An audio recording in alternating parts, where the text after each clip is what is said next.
Bienvenue sur Clagmore TV depuis notre studio de Karlsruhe. Afrique, des maladies redéfinies comme sida.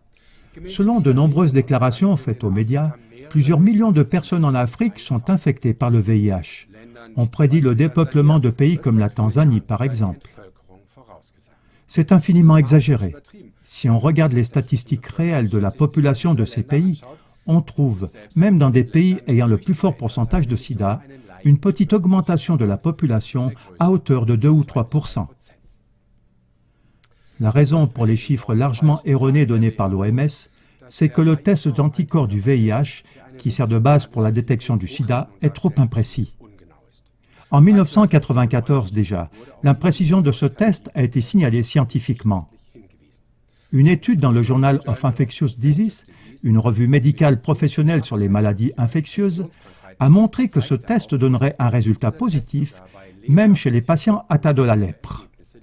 Ce qui veut dire qu'on peut isoler dans le sang des lépreux exactement les mêmes anticorps qui, aujourd'hui, selon la recherche des épidémies, sont pris comme un signe clair d'une infection de VIH. Même avec la malaria et avec des dizaines d'autres maladies infectieuses comme la fièvre chronique, la perte de poids, la diarrhée ou la tuberculose, ces prétendus tests de VIH peuvent donner un résultat positif.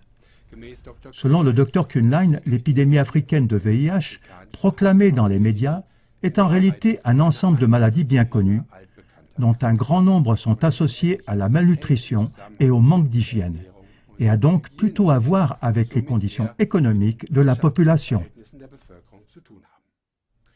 James Shikwati, fondateur d'une société de développement économique à Nairobi, la capitale du Kenya, a déclaré « Le sida est un très grand business, peut-être le plus grand en Afrique. Il n'y a rien d'autre avec quoi autant d'argent circule qu'avec des nombres aussi choquants de sidaïques. Ici, le sida est une maladie politique.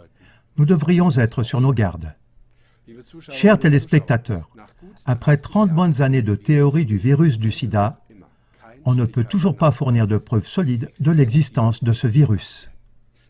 Il y a donc de forts soupçons pour qu'il s'agisse ici d'une grave erreur. Il semble bien que les éléments déclencheurs des symptômes du sida ne peuvent pas être niés. Mais il n'est pas exclu non plus qu'avec cette théorie du virus du sida, il s'agit même d'un mensonge sophistiqué de l'industrie pharmaceutique. Et dans le cas présent d'un mensonge extrêmement lucratif, il suffit de voir les gigantesques bénéfices réalisés par les géants pharmaceutiques avec les prétendus médicaments contre le sida. Aidez-nous à faire en sorte que cesse la dissimulation des informations, également dans le domaine du dévoilement du sida, et qu'une nouvelle évaluation des données puisse avoir lieu. Nous vous souhaitons une excellente soirée.